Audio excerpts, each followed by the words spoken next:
The wind was sharp like knives in the back streets of New Denver. Snowflakes fell fast and thick. People rushed home, pulling their jackets tight. One man stayed behind. His name was Evan. He stood near the broken fire barrel, watching someone. Sitting in the snow, she looked like a statue. Her skin was pale blue, and her thin arms wrapped around her knees. Her head was down, her long dark hair frozen stiff. No boots, no gloves. Just a thin torn dress. She was not human, she was alien, a widow, some said. Left behind after the last war. Evan saw her 3 nights in a row. Same place, same position, not moving. People walked past her. Some laughed, some looked away. Some said she is already dead. But Evan knew better.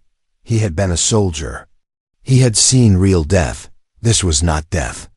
This was someone barely holding on. He stepped closer. The cold cut through his coat. His breath turned white. He knelt beside her, her eyes opened. Big silver eyes filled with pain and fear. She did not speak at first. Her lips cracked from cold. Her fingers had turned purple. She whispered one thing, "Do not touch me or I will break." Evan slowly took off his coat and put it around her shoulders. She shivered. Her body twitched from the cold. But she did not stop him. She looked at him with wide eyes, then looked away. Evan stood up and walked off. He reached the last open ration kiosk. The machine showed 1 ration card left. Only 1. The last of the month. He had planned to buy food, maybe fuel. But he made a choice. He walked into the small supply shop. It was full of people grabbing dried food and heating packs. Evan walked to the back. He picked a thick winter coat, wool socks, gloves, and a thermal blanket. The shopkeeper frowned. "Last ration, and you take clothes, not food." Evan said nothing. He scanned his card. The machine beeped. 0 balance. He ran back. The snow was deeper now, the wind worse. She was still. There, still curled beside the empty fire barrel. Still breathing slow and shallow. Evan opened the bag. He gently took off his coat and started dressing her. The thick jacket, the socks, the gloves. He wrapped the blanket around her. She blinked slowly. Her lips moved again. "Why? Because I cannot leave you like this. I cannot repay you. I have nothing. I did not do this to get paid." She looked down at the snow. Her voice was soft. "They left me here. I begged for shelter. No one would take me. They said I was used up." Evan felt something burn inside him. Not anger, not pity. Something deeper. He held out his hand. "Come home with me." She looked up fast. Shock in her face. "You do not know what I am." "No, you are freezing. I know you are alive. And I know you need help." She stared at his hand. Her fingers moved slowly. Then she placed her hand in his. Her skin was like ice, but her hand still had strength. She stood up with his help. Her legs shook. She stumbled. Evan caught her step by step. They walked through the snow. Lights flickered above them. People stared from windows. But no one stopped them. His apartment was on the 3rd floor of an old building. Small. 1 room. A broken heater and a little stove. A thin mattress in the corner. But it was warm. He helped her sit down. He poured water into a pot and dropped in a packet of soup mix. The smell filled the room. She sat still under the blanket. Her eyes followed his every move. She looked like she was ready to run. He brought the bowl to her. She pulled back. "It is safe. I promise." He took a sip to show her, then gave the spoon to her. She took it. Her hands shook.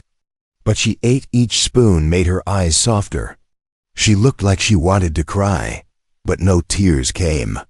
Her body was still too cold. Evan watched her until she finished the bowl. Then he gave her a small pillow. "You sleep. I will stay here. You do not even ask my name." "Not tonight." She lay down slowly. Her eyes closed. Her breathing was deeper now. Evan sat near the door. A knife on the table, just in case. But he felt no danger outside. The snow kept falling.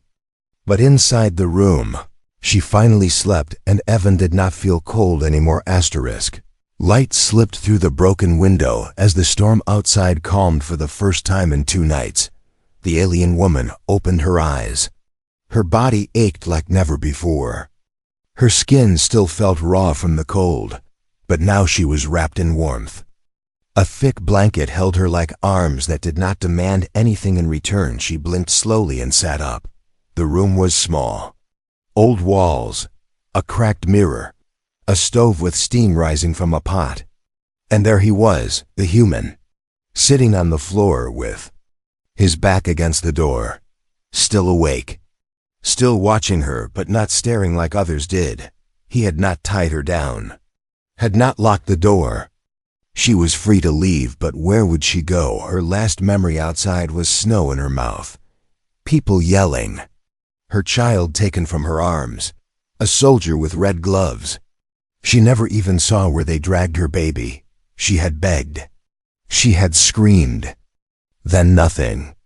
Only darkness and cold now. She was here. He stood up when she moved. No fast steps, no threats. Just slow, quiet actions. He walked to the stove and poured hot tea into a cracked mug. Then he placed it on the small table and stepped back. You are safe here. She looked at the tea. Her fingers shook again. She wanted to trust him, but her body remembered too much pain, too many broken promises, too many hands that offered help but only brought chains. I do not know your name, Evan. She repeated the word in her own language. It sounded softer than most human names. She placed her hand on her chest. Lyra. He nodded once, then sat on the edge of the small mattress across the room. Not close, not far. Just enough for her to feel he was present, but not pressing. You are not from this city. No, you lost someone. Yes, a child. She nodded. Her lips pressed tight. Evan looked down at the floor, then back at her. We can search together. I know the underground shelters, the camps, the trade posts. Someone might have seen her. Lyra looked up with sudden fear. They will take me again. They will say I am illegal. Not if I go with you. I have clearance. Old badge still works sometimes. Why? Because you need someone, and I am here. She held the cup with both hands now. The warmth made her chest ache, not from heat, from something else, something she had not felt in many nights. A tiny piece of safety. The blanket slipped from her shoulder. She reached up to fix it. Evan stood and helped her without a word. Then stepped back again. I used my last ration card for those clothes. I hope they are warm enough. You gave your last for me. Yes. She did not speak for a long time. The tea slowly vanished from the cup. Her hands were steadier now, her back straighter, her breathing deeper. The room was still poor, but it felt full. I was told humans are cold. Some are. You are Noti. Try not to be. Lyra looked out the window. The snow had stopped, but the streets were still covered in ice. Shadows moved far below. Not all of them were kind. I cannot stay long. They will come for me. They do not know you are here. You are safe. She nodded, but did not believe it yet. Her heart still beat fast every time she heard boots outside. Still expected shouting. Still expected chains. Evan stood and walked to a small box beside the door. He pulled out 2 old ID cards. One was his. The other was blank. I can forge basic papers. It will not pass big gates, but it can fool low patrols. Why do this? Because I believe you should not have to hide like a criminal. Lyra held the card. It had her face now, her name, her species marked unknown. He had written citizen under status. You are giving me a new name. No, just your real one. She looked at him again. This time longer, deeper. Where did you learn to help like this? I was once helped by someone like you. She died. I never got to repay her. Lyra touched the card, then held it close to her chest. I do not trust humans, but I want to trust you. That is enough. You walked to the small cabinet and took out a can of dried fruit. He placed it beside here.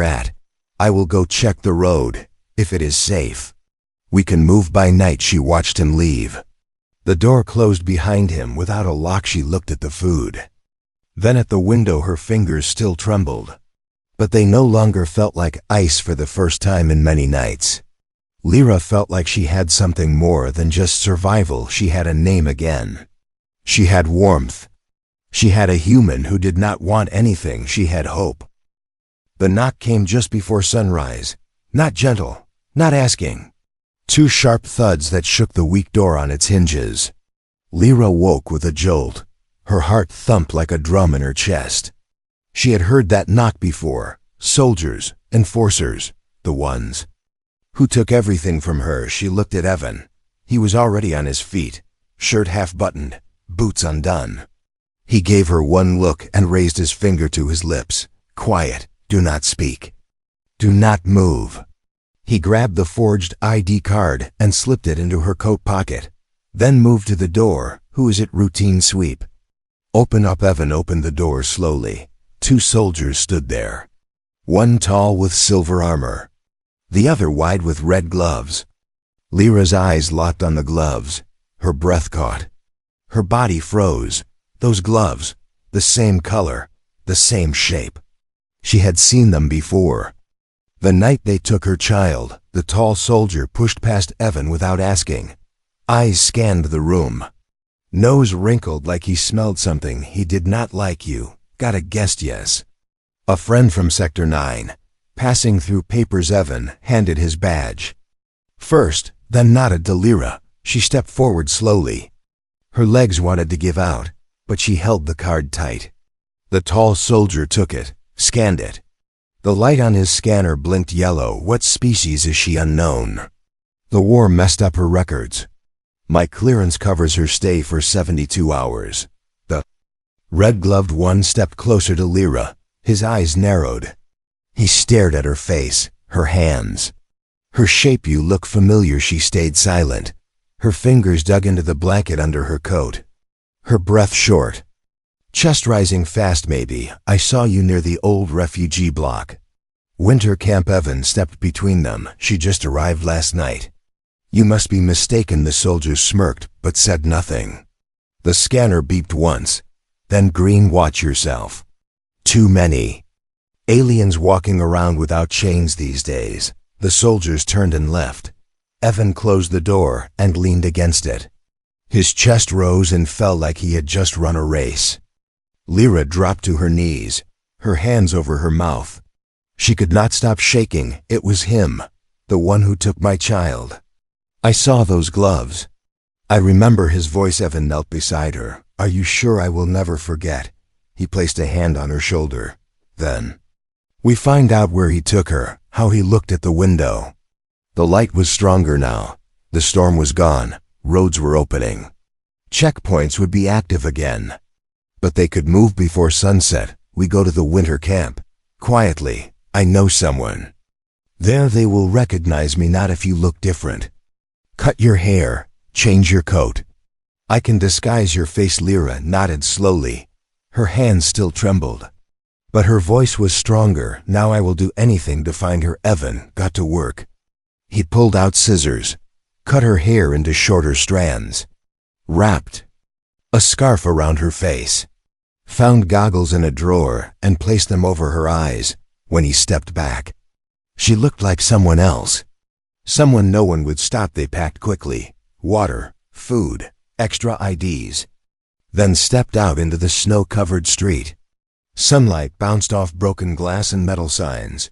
People walked fast, heads down. Nobody wanted trouble. They took side alleys, old stairwells, passed behind burnt-out buildings, reached the edge of the refugee block just before noon. The winter camp was still fenced, a wall of metal sheets and rusted wire. Guards stood with rifles, but Evan pointed to a broken drainage tunnel under the fence. This way they crawled through the narrow pipe. Water dripped from the ceiling, mud stuck to their hands. But when they came out the other side, they were inside. Lyra's breath caught again. She looked around. The camp was full of small tents, shivering children, silent mothers, alien species from every fallen planet. No fires, no light. Just eyes watching. This small figure stepped out of the shadows. Human, maybe 12. Thin as a bone. You came back. I knew you would. Evan nodded. I need information. The boy grinned. Always a price. Evan handed him a food bar. The boy took it and pointed to the far end of the camp. Red gloves. Third tent. He trades children. Lyra's knees went weak. Evan grabbed her arm, held her steady. We go. Now they moved fast. Quiet steps over frozen ground. The tent was large, covered in tarps. They stopped outside, voices inside. A man laughing. A small girl crying. Lyra's eyes widened. That sound. She knew it. It was her daughter. Without thinking, she rushed in. Evan followed, his hand on his weapon. Inside, the soldier turned, surprise on his face. But not fast enough. Evan struck first. Asterisk. The room was chaos. The moment Evan struck the soldier, the man crashed into a table. Metal bowls and dirty clothes scattered across the floor. Lyra rushed past them. Her eyes searched fast and wild. Then she saw her. A small girl huddled in the corner behind a crate, shaking, face half hidden. Her soft green skin was marked with bruises. Her little hands curled around her knees. Lyra ran to her, dropped to her knees, pulled her close. The girl gasped and looked up. Then her eyes widened with recognition. She whispered one word. Mama. Lyra held her tight. Her tears fell without sound. Her body covered the child like a shield. Her arms would not let go. Not again. Behind them, the soldier groaned. He tried to reach for his rifle. Evan kicked it away, then pointed his own sidearm at the man's chest. Where did you take the others? The man spat on the floor, then laughed. You think this one matters? She was already sold. Just SLOW paperwork. Some collector from off-world. You're too late. Evan pressed the barrel closer. Where are the papers? Where is the list? A metal box sat under the table. Evan grabbed it, opened the lid. Inside were files, photos, names, prices. He flipped through them fast. Lyra's daughter was there, codename printed in bold. Marked for transport within 2 days. Lyra stood now, her daughter still in her arms. She stepped back, her eyes on the soldier, her body trembling, but not from fear. From rage. Evan turned to her. We need to move. Now, others will come. She nodded. But then a sound came from the tent. Flat footsteps. Too. More guards entered. One raised a weapon. Evan fired first. The blast hit the man in the leg. He fell, screaming. The second guard shot back, missed. Lyra pulled her daughter down to the floor, covered her head. Her body stretched over her child. The second shot hit the wall behind them. Sparks flew. Evan tackled the guard. The two crashed against the crates. Evan used his elbow, then his fist. The guard's slumped. Silence fell again. Lyra peeked out. Her daughter clung to her, still breathing, eyes wide but alive. Evan stood, bloody knuckles, face tight with anger and focus. Can you run? Yes. Then hold her tight. We leave through the tunnel. Now they moved fast. Lyra held her daughter against her chest. The little girl clung to her coat, her small face buried in her mother's shoulder. They ran through the camp. People watched but did not stop them. Some nodded. Some stepped aside. No one shouted. No one helped. But no one betrayed them either. At the tunnel, Evan dropped to his knees first, crawled through. Lyra followed. Mud soaked her boots. Cold water ran down her back, but she did not stop. Her daughter whimpered. She kissed her head. Almost home. They reached the other side. The streets were quiet, but sirens howled in the distance. Evan grabbed Lyra's hand. This way. Fast they ran down broken alleys, past locked doors, over piles of old junk. Evan's apartment was close, but so was danger. By the time they reached the steps, Lyra could barely breathe. Her child had fallen asleep in her arms, exhausted, trusting, safe. They reached the door. Evan opened it fast, locked it behind them, then dropped to the floor. Breathing hard, Lyra placed her daughter on the mattress. wrapped her in the same blanket. Evan once gave her. She looked peaceful now. Like nothing had happened. Like no one had tried to sell her to strangers. Lyra turned to Evan, her hands clenched. Her voice low. You saved us. We are not done yet. They will search. The camp will talk. We cannot stay. Where will we go? I know a place. Safe zone. Old base. Few hours north. It will take planning. Lyra looked down at her daughter. Then back at him. Then. We plan. Evan stood again. His body ached. But he moved with purpose. He opened the hidden panel in the floor. Inside was a bag.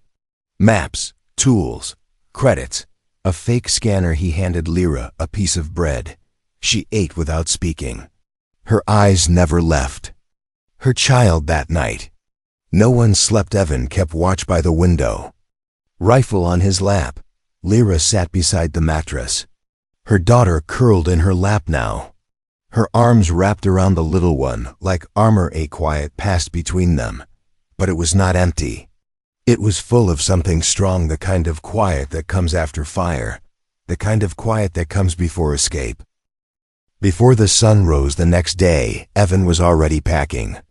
The sound of boots and patrol vehicles had passed twice during the night. Their faces had not shown in the window, but the noise was a clear warning. They had little time left. Less than. They hoped for. Lyra dressed her daughter carefully. The child did not speak much. Her voice was soft and her eyes distant. But when she looked at Evan, she smiled once.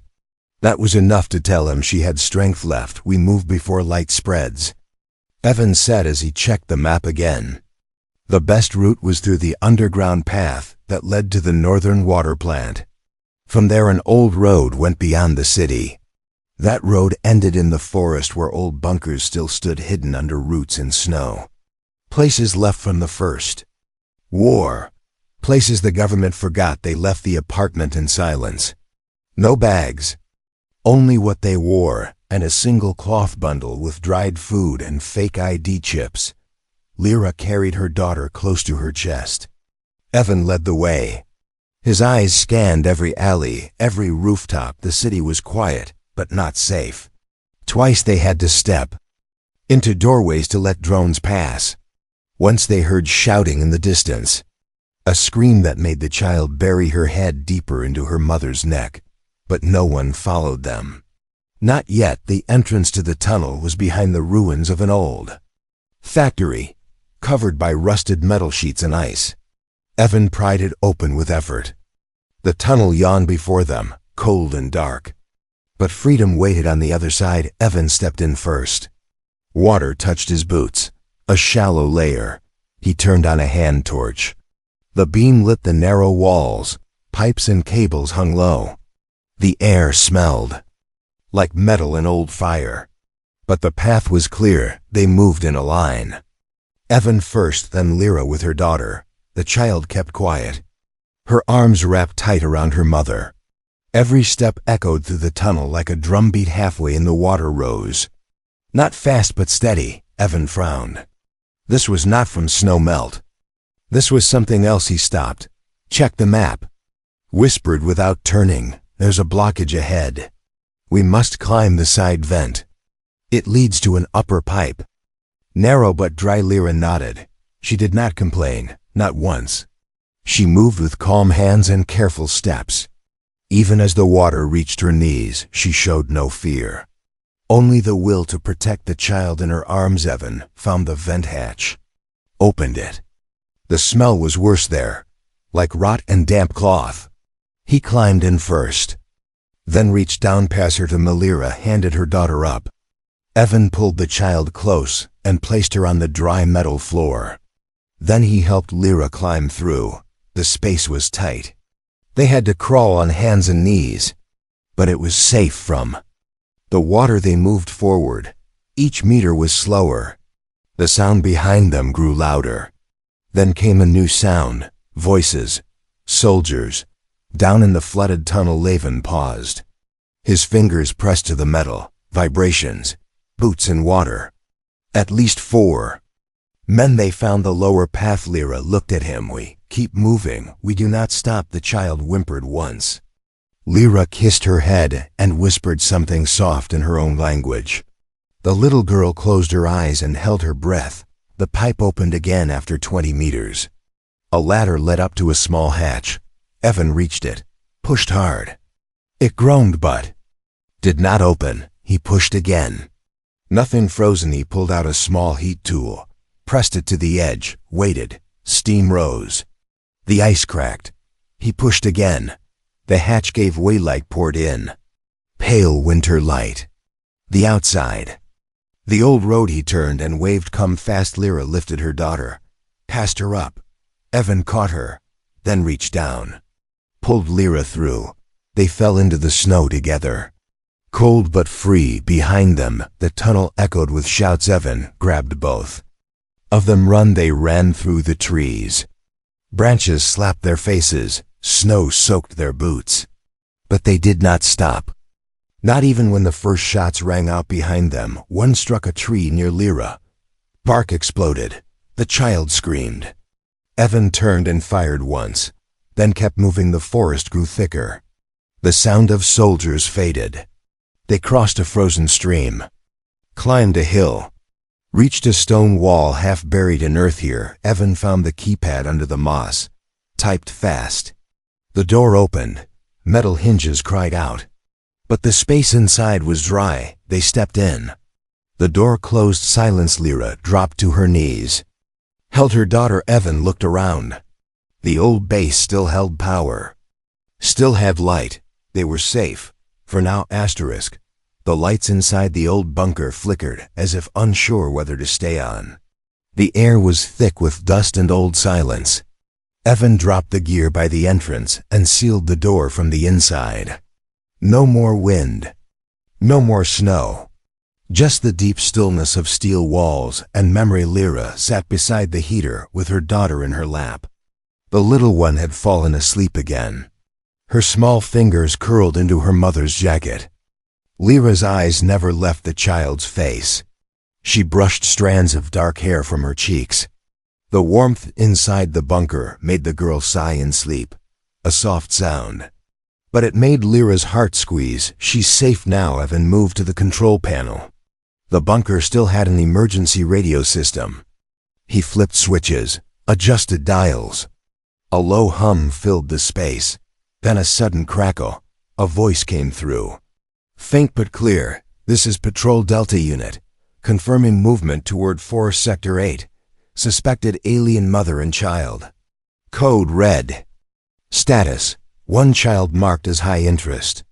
Subject ID 937." Lyra's hand clenched around her daughter. Her mouth opened, but no sound came. That's her number. That's what they called her when they took her.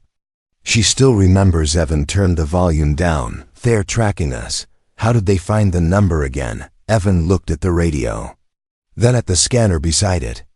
A small blinking light. "We used a fake chip, but maybe they had her original tag active.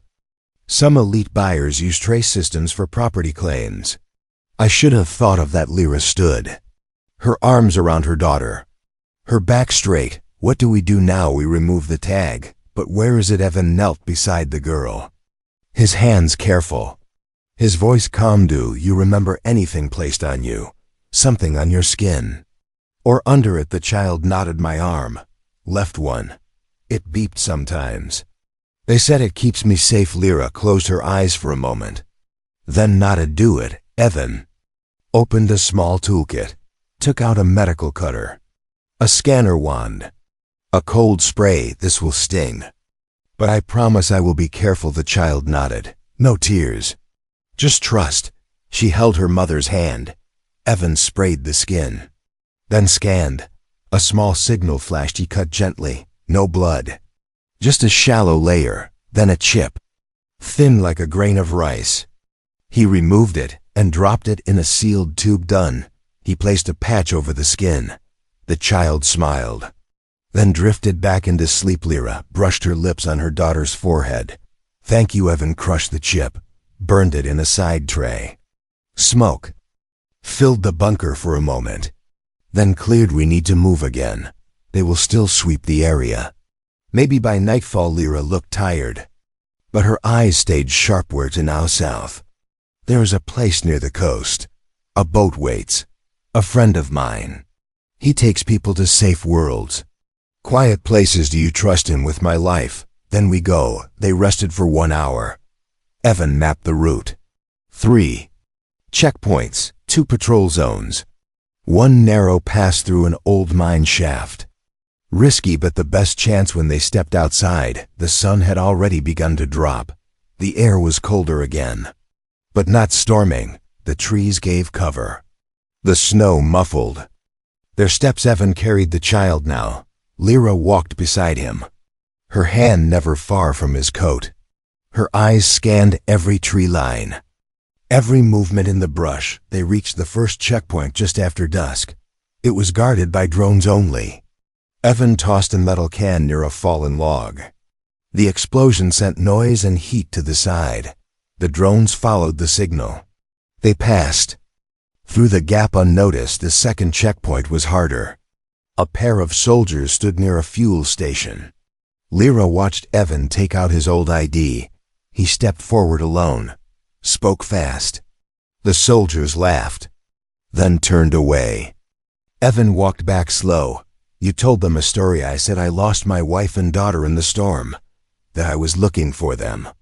They believed me. How do you know? Because one of them gave me soup. They reached the mine shaft near midnight. The entrance was narrow. Crushed rocks blocked part of the path. Evan used a small charge to clear it. Inside the shaft, the air was heavy. The child woke once, then slept again on Evan's back. They walked for 30 minutes in silence. Then Lyra stopped. Something is wrong. Evan paused, turned off his light, listened. Voices from the far end of the shaft. They had been followed. Evan pulled Lyra close. I have one more charge. It will seal the path behind us. But it must be timed right. Do I've set the charge? Grabbed both of them. They ran. The path shook behind them. Rocks fell. Dust flew. Light appeared at the end. A steel gate. Open. A cold wind. They stepped through, and behind them the shaft collapsed. The mountain wind struck their faces as they stepped out of the shaft. It was sharp like knives. The sky above was clear now. No clouds, no shelter. The ridge opened into a valley where old water used to flow. In the distance stood a single flat building near the shore. Beyond it floated a small black ship. No lights, no sound. Just waiting. Evan looked at the signal tracker on his wrist. The light was blinking red. 5 minutes left. That was all the captain had promised. No late guests. No signals, no delays. Just 5 minutes and then gone. Lyra held her daughter in her arms. The girl was awake now, tired eyes. No tears. Her small hands wrapped around her mother's coat. She did not speak. She only stared at the ship like it was a dream about to disappear. Evan moved fast down the path. The snow here was deeper. His boots sank. Every step was slow, heavy. Lyra followed. No words, only breath and the crunch of frost. Halfway down the ridge the sound came. Engines, not from the ship, from behind. Lyra turned. A black carrier flew over the top of the hill. 2 scout drones beside it. Soldiers inside. The same red gloves. The same voice shouting orders. There they are. Evan pulled Lyra behind a rock. He looked at the ship again. It had powered up. Lights were blinking now. The ramp had lowered. The captain was keeping his word, but not for long. They are early. Then we run now. Evan grabbed Lyra's hand. She held her daughter tight. The 3 of them ran across the frozen ground. Behind them lasers lit the snow. 1 shot hit the ground near Evan's foot. Another cut a tree in half. The ship's alarm beeped. 30 seconds. They were still too far. The captain shouted from the ramp. Move now or I close it. Lyra looked back once. Her eyes found the man with red gloves. He had stopped. His weapon lowered.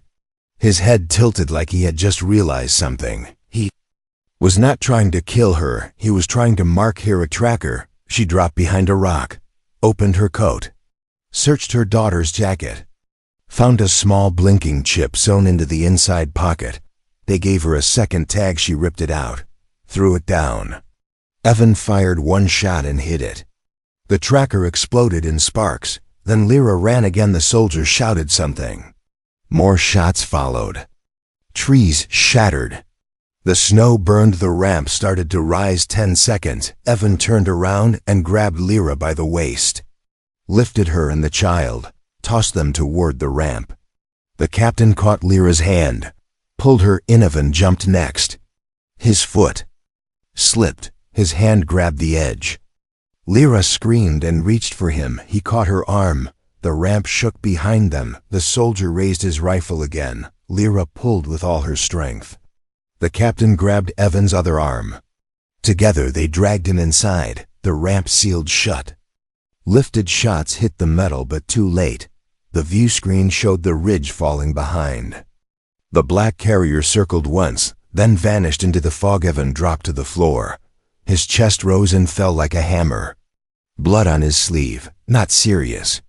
Just Grez. Lyra dropped beside him, her daughter between them. The girl laughed once.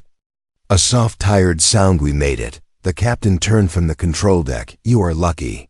That was your one ride. No more rescues, we understand. He handed them a flask of warm water and turned back. The ship sailed over mountains, across oceans, toward a hidden world where no one asked questions. A place for people who had nothing left but each other. Evan leaned against the wall. His eyes closed. Lyra sat beside him. Her daughter curled in her lap, safe, warm, alive. You never asked me why I was alone that night. I did not need to, but now I want to tell you I am listening. They took my husband first. During the raids, he tried to stop them. Then they came for me. Said I was property now. Said I had no rights. When I escaped, they hunted me. I gave my child to a friend. Told her to hide her. I ran so they would chase me, not her, but they caught her anyway. Now she is with you again. Now she is home. Evan looked at the stars outside the window. The ship had reached orbit. Engines quiet now. Only the hum of travel. You are free now. You made us free. Lyra placed her hand over his. We are not alone anymore.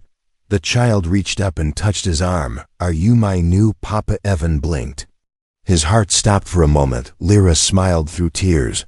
Only if you want him to, Beatty. Girl nodded, then leaned into his chest, and for the first time since the war began, Evan felt something return. Not duty, not guilt, but family.